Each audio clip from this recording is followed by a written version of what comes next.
Luister gou. Hebreërs 13 vers 4.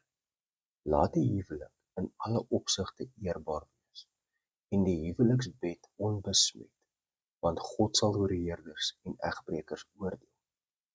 Jakobus 4 vers 4 leer dat vriendskap met die wêreld word geestelike egbreek genoem. So wat beteken dit vir 'n Christen? Wanneer iemand tot bekering kom, behoort hy aan Christus. As ons dan die wêreld bo Christus liefhet, afgode dien, doelbewus in sonde volhard, of ons eerste liefde verlaat, beskryf die Bybel dit dikwels as geestelike ontrouheid. Daarom kan die beginsel van Hebreërs 13 vers 4 ook geestelik toegepas word.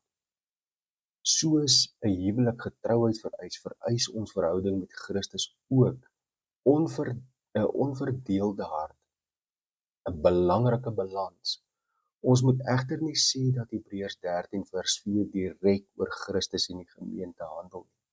Die teks gaan oor die aardse huwelik, maar die aardse huwelik volgens Efesiërs 5 'n afbeelding van Christus en sy gemeente is dit heeltemal gepas om die beginsel ook geestelik toe te pas. So 'n praktiese les. 'n Man of 'n vrou wat 'n huweliksmaat eer deur getrou te wees, weerspieël iets van Christus se trouheid aan sy gemeente. Net so behoort 'n Christen daagliks te vra: is Christus steeds my eerste liefde? Is ek getrou aan hom? Is daar iets wat my hart van hom wegtrek? So leef ons as 'n bruid wat haar bruidegom verwag. Hierdie verband pas mooi by Efesiërs 5 vers 31 tot 32, waar Paulus sê, hierdie verborgenheid is groot, maar ek sê dit met die oog op Christus en die gemeente.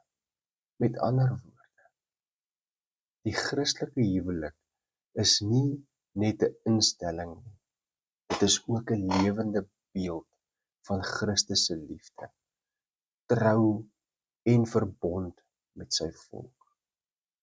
Jesus weet nie, jy wil nie lief.